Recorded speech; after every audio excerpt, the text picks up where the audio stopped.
हैं वो लगातार कम हो रहे हैं। आज स्कूल, कॉलेज, ऑफिस और अदर जो भी इंस्टीट्यूशंस हैं वो काम कर रहे हैं और सेंट्रल और स्टेट गवर्नमेंट जो है वो सब स्टेक होल्डर को लेके साथ चल रही है, रिस्टोर खड़ा हो सके। कांग्रेस को आगाह किया कि आप आग में घी ना डालें। मणिपुर देखिए, ये हमारे नॉन बायोलॉजिकल प्रधानमंत्री ने जो आज राज्यसभा में कहा है मणिपुर के बारे में, ये बिल्कुल हकीकत से विपरीत है। एक तो 3 मई 2023 से मणिपुर चल रहा है। अलग अलग समुदायों के बीच में तनाव है, शक है, हिंसा हुआ है, सैकड़ों लोग मारे गए हैं, हजारों लोग विस्थापित हुए हैं। वहां शासन बिल्कुल खत्म हो चुका है और सुप्रीम कोर्ट ने खुद कहा है कि कॉन्स्टिट्यूशनल मशीनरी का ब्रेकडाउन हुआ है। 3 मई हो गए हैं। अच्छा, मैं आपको यह भी याद दिला दूं कि फरवरी 2022 को 2/3 से भी ज्यादा बहुमत मिला था बीजेपी और उनके गठबंधन को, सहयोगी पार्टियों को 2/3 से भी ऊपर उनको जनादेश मिला था। और 15 महीने के अंदर मणिपुर जलने लगा। ये अंदर की ही साजिश है। और जब सुप्रीम कोर्ट कहता है कि कॉन्स्टिट्यूशनल मशीनरी, संवैधानिक प्रणाली खत्म हो चुका है, प्रधानमंत्री चुप है। आज तक प्रधानमंत्री मणिपुर नहीं गए हैं। 3 घंटे, 4 घंटे के लिए, 5 घंटे के लिए, 6 घंटे के लिए गए नहीं। एक बात उन्होंने कही नहीं थी आज के पहले, और आज भी मजबूर होकर उनको कहना पड़ा। हालांकि राष्ट्रपति के भाषण में मणिपुर का उसका इतना जिक्र नहीं था।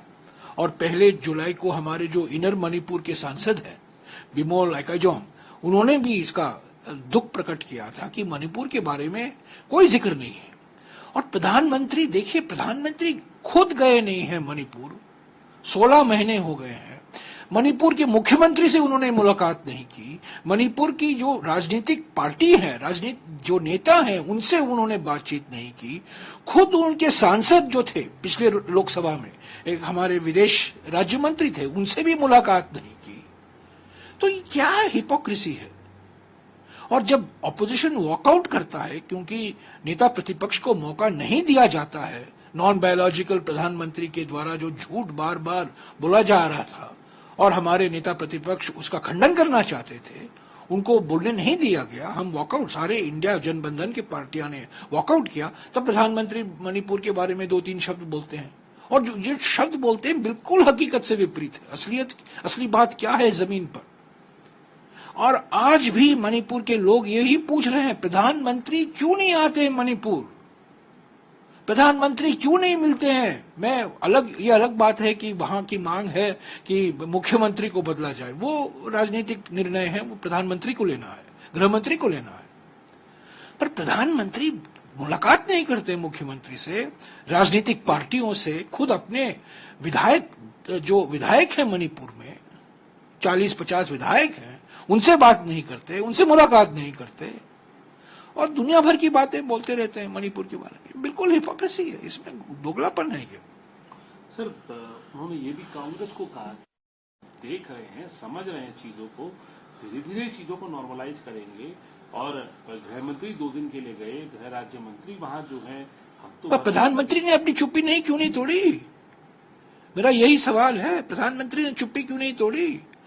प्रधानमंत्री मुख्यमंत्री से क्यों ने मुलाकात की, क्यों उनसे बात नहीं की, सांसदों से बात नहीं की, विधायकों से बात नहीं की? तो प्रधानमंत्री को अपनी चुप्पी तोड़नी चाहिए थी ना इसके पहले। और दुनिया भर के देशों में जाते रहते हैं, विश्व गुरु हैं, अपने आप को विश्व गुरु अपने आप को घोषित कर दिया है, पर मणिपुर जा नहीं सकते। क्यों नहीं? वो एक चुनाव के प्रचार के समय असम गए थे, त्रिपुरा गए थे, मणिपुर बीच में पड़ता है, मणिपुर जा सकते थे। मणिपुर कुछ 6 घंटे के लिए जा सकते थे। एक संकेत जाता था ना, एक सिग्नल जाता था कि प्रधानमंत्री चिंतित है।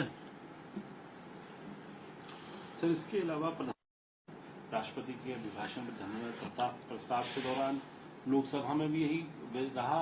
तो अब संसदीय कार्य राज्य मंत्री हैं, संसदीय कार्य मंत्री हैं, माफ कीजिएगा, रिजिजू साहब, उनका कहना है कि टोका टोकी चलती है, लेकिन कांग्रेस ने पूरे भाषण को डिस्टर्ब किया। पीएम देश का होता है, गरिमा का ध्यान रखना संसद का और हम सब की जिम्मेदारी है, नहीं रखा गया। विपक्ष ने प्रोटेम स्पीकर के मामले में भी सहयोग नहीं किया। देखिए, नॉन बायोलॉजिकल प्रधानमंत्री ने पहले क्या कहा सत्र के शुरुआत के पहले कि आम सहमति हमें बनाना चाहिए, आम सहमति और सहयोग से ही हमारा लोकतंत्र चलेगा। स्पीकर के मामले में हमने क्या कहा, ठीक है हम आपके स्पीकर के जो कैंडिडेट हैं, जो सांसद आप स्पीकर बनाना चाहते हैं, उसका हम समर्थन करेंगे, पर जो संवैधानिक पद है डिप्टी स्पीकर का, उसको तो आप विपक्ष को दीजिए, जो एक रीति रवैया रहा है, प्रैक्टिस रहा है, पार्लियामेंट्री ट्रेडिशन रहा है। पिछले 5 साल तो डिप्टी स्पीकर नहीं था, आपने चलाया लोकसभा गैर संवैधानिक तरीके से, और हमने यही तो मांग रखी थी। उसके बारे में कुछ जवाब नहीं आया और हम मजबूर हुए कि हमारे कैंडिडेट के सुरेश को खड़ा कराया। हालांकि हमने डिवीजन नहीं मांगा, क्योंकि हम चाहते थे कि एक वातावरण, आम सहमति का वातावरण बना रहे। पर जिस तरीके से नॉन बायोलॉजिकल प्रधानमंत्री राहुल जी के जो भाषण था, उसको तोड़ मरोड़ कर, घुमा फिरा कर गलत मायने देने में लगे थे, ऐसा लग रहा था कि वो चुनावी भाषण कर रहे हैं, संसद में नहीं बोल रहे हैं। और राज्यसभा में आते हैं, इल्जाम लगाते हैं कांग्रेस पार्टी पर। जब कांग्रेस पार्टी के नेता खड़गे जी खड़े होते हैं, उनको मौका नहीं दिया जाता खंडन करने का, बिल्कुल झूठ ही झूठ बोलते रहते हैं। देखिए, नॉन बायोलॉजिकल प्रधानमंत्री को एक चीज समझनी चाहिए, हालांकि कांग्रेस को बहुमत नहीं मिला है, पर उनको भी बहुमत नहीं मिला था। ये उनके लिए एक व्यक्तिगत हार है, 2024 के चुनाव राजनीतिक हार है, एक नैतिक हार है। जनादेश नहीं मिला, और आज उन्होंने 1/3, जो मैंने कहा करता था 1/3 प्रधानमंत्री हैं, उनको भी उसको घुमाया और कहा ये 1/3 सरकार मैं कह रहा था। मैंने कभी 1/3 सरकार नहीं कहा था, मैंने 1/3 प्रधानमंत्री कहा था, क्योंकि बिना 2 N के, नीतीश और नायडू के, ये प्रधानमंत्री नहीं बनते। 240 पर रुके हैं, इनको जनादेश नहीं मिला है। ये बात सही है, तीसरी बार वो बने हैं प्रधानमंत्री, पर तीसरी बार तो बहुमत नहीं मिला था, जनादेश नहीं मिला था। नेहरू जी को 3 बार लगातार 2/3 बहुमत मिला था। पर छोड़िए, उनसे तुलना करने की जरूरत नहीं है, इतिहास में जाने की जरूरत नहीं है। अगर आप इतिहास में जाएंगे, और मैंने याद दिलाया था चुनाव के प्रचार के समय, जो 26 नवंबर 1949 में संविधान स्वीकारा गया था, जब संविधान अडॉप्ट किया गया था संविधान सभा में, उसकी कड़ी आलोचना की आरएसएस और हिंदू महासभा ने और ऑर्गेनाइजर वीकली ने कि ये हमारा संविधान भारतीय संविधान नहीं है, क्योंकि इसमें मनुवादी आदर्श नहीं दिखते हैं, ये मनुवादी आदर्शों से प्रेरणा नहीं लेती है ये संविधान। हिंदू कोड बिल का इन्होंने विरोध किया। तो ये सब, और देखिए, जब संविधान की हम बात करते हैं, वो इमरजेंसी की बात करते हैं। डिक्लेयर्ड इमरजेंसी था 1975 में, ये तो अनडिक्लेयर्ड इमरजेंसी है पिछले 10 सालों में। और 42वां संशोधन जो था, मैं आपको याद दिला दूं, नॉन बायोलॉजिकल प्रधानमंत्री को याद दिला दूं, 1978 में कांग्रेस पार्टी के सांसदों ने 42वें संशोधन के खिलाफ उन्होंने वोट दिया। यानी कि जो 42वां संशोधन इमरजेंसी के समय लाया गया था, उस संशोधन में संशोधन लाया था मोरारजी देसाई की सरकार ने, और उस संशोधन का समर्थन किया इंदिरा गांधी के सांसदों ने, कांग्रेस पार्टी के सांसदों ने।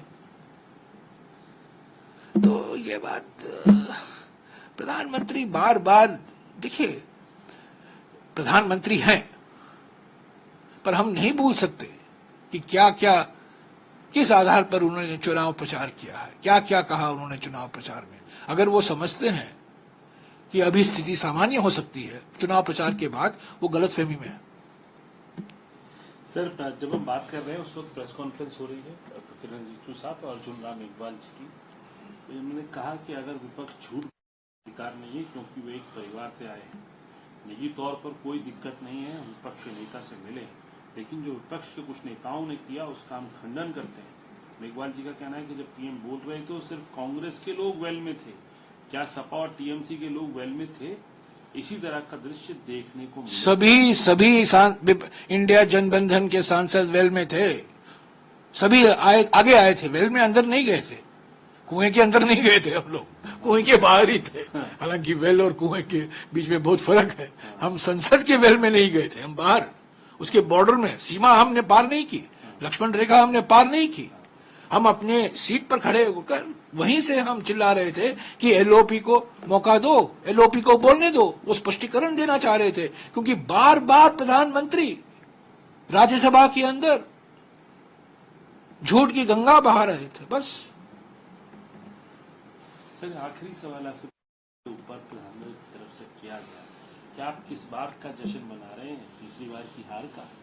खड़गे जी को भी लेके उन्होंने कहा कि देखिए अपना उनको हार का ठीकरा जो है अब उन पे फूट रहा है, एक वो सेव करने आ गए उस चीज को, तो उसको कैसे देखते? देखिए, ये चुनाव हमारे लिए बूस्टर डोज है। हमारी सरकार नहीं बनी है। कुछ राज्यों में हमारा प्रदर्शन निराशाजनक रहा है, पर पूरे तरीके से देखें, ओवरऑल देखें, ये नतीजे जो हैं, चुनाव के नतीजे हमारे लिए बूस्टर डोज हैं। और सबसे बड़ी बात यह है कि जिस व्यक्ति ने 400 पार का नारा लगाया था, जिस व्यक्ति ने कहा था मुझे जनादेश दो, मुझे मेरी गारंटी को जनादेश दो, आज उसी नॉन बायोलॉजिकल व्यक्ति की राजनीतिक, व्यक्तिगत और नैतिक हार हुई है। ये असलियत है। हम ऐसा नहीं है कि हम मानकर चल रहे हैं कि हम सत्ता में हैं, हम विपक्ष में हैं, हम विपक्ष की पार्टी हैं, पर हम आक्रामक रहेंगे। हमारी बातें जो हैं उसका नजरअंदाज नहीं किया जाता, नहीं किया जा सकता है। पिछले 10 साल से बुलडोजर चला, पर इंडिया जनबंधन की पार्टी, मैं सिर्फ कांग्रेस पार्टी की बात नहीं कर रहा हूं, टीएमसी की बात कर रहा हूं, समाजवादी की बात कर रहा हूं, डीएमके की बात कर रहा हूं, आरजेडी की बात कर रहा हूं, आम आदमी पार्टी की बात कर रहा हूं, वामपंथियों की बात, सभी पार्टियों की बात कर रहा हूं, इंडिया जनबंधन की पार्टियों के बारे बात कर रहा हूं कि बुलडोजर चलाया गया। ये बुलडोजर की राजनीति नहीं चलेगी। और प्रधानमंत्री कहते कुछ हैं और करते कुछ, ये तो उनकी पूरी आदत है ना। बोलने में तो बहुत माहिर है, बट जो करते हैं, क्या राजनीति है? उत्पीड़न की राजनीति है, प्रतिशोध की राजनीति है, बुलडोजर की राजनीति है। तो कोई उसको, उनके मन में कोई संदेह नहीं होना चाहिए। हमारी सरकार नहीं बनी है, ये बात हम मानते हैं, हम पहचानते हैं। हमारी समीक्षा हो रही है, अलग अलग राज्यों में समितियां बिठाई गई हैं, वहां समीक्षा हो रही है, मध्य प्रदेश में, कर्नाटक में, तेलंगाना में, ऐसे राज्यों में जहां हमारा प्रदर्शन इतना बेहतर नहीं था जितना कि हम उम्मीद कर रहे थे।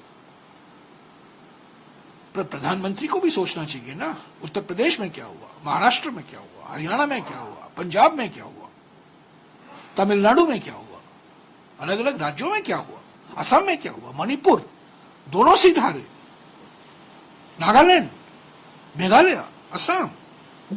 तो सभी पार्टियों को विचार करने की जरूरत है, सभी पार्टियों को समीक्षा करने की जरूरत है। खास तौर से ये नॉन बायोलॉजिकल व्यक्ति जो अपने आप को प्रधानमंत्री कहते हैं, नॉन बायोलॉजिकल प्रधानमंत्री, और ये मेरे शब्द नहीं है, मैं उन्हीं के शब्द हैं। उन्होंने ही कहा था कि मैं नॉन बायोलॉजिकल हूं, तो अपने आप को अवतारी मानते हैं।